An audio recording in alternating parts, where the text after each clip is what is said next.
Welcome to a special episode of World of Faceting Machines.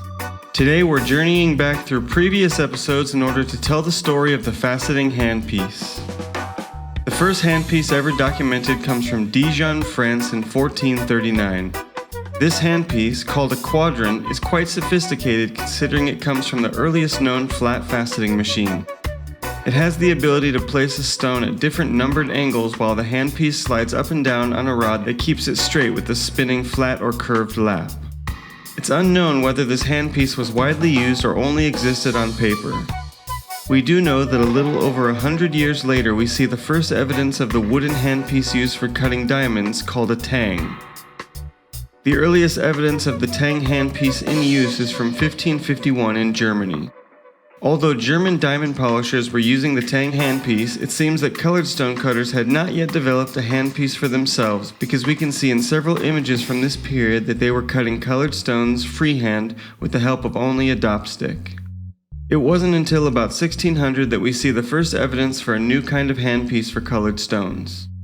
It's said that this new quadrant handpiece came from Germany to Prague in 1599, and we see evidence of its use in Bohemia in 1609. It was used in conjunction with a horizontal table, like the earlier German ones. This one has a hand-cranked flywheel which is operated with the right hand while the cutter holds the handpiece in his left hand, going up and down on the stick. We can see a few modern examples of this early faceting handpiece. Although almost extinct, we see a few people in Sri Lanka using this type of wooden quadrant handpiece, and it's said they've been doing it this way for hundreds of years. We also find the quadrant has survived in Russia and has been improved upon by the few cutters who still use it today.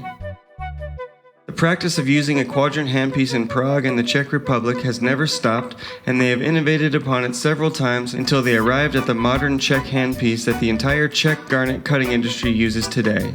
In the late 1800s, the quadrant and its hand-cranked table moved back to Germany and helped revitalize the cutting industry of Idar Oberstein.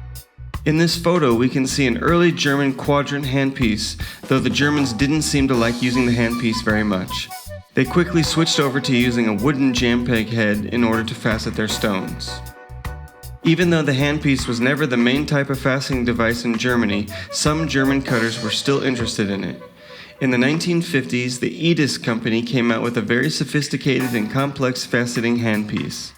This handpiece has all the elements of a modern faceting machine with the ability to precisely control the angle of cutting, the rotational index, and the depth of the cutting.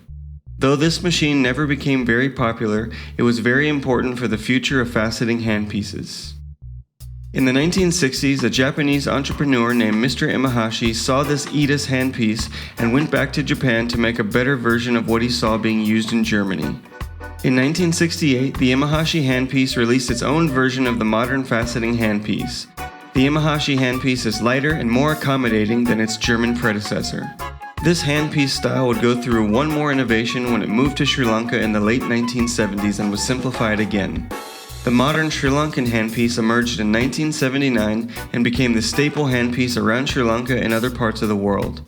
The Sri Lankan adaptation simplified the handpiece as much as possible, making it lighter, cheaper, easier to manufacture, and faster to use.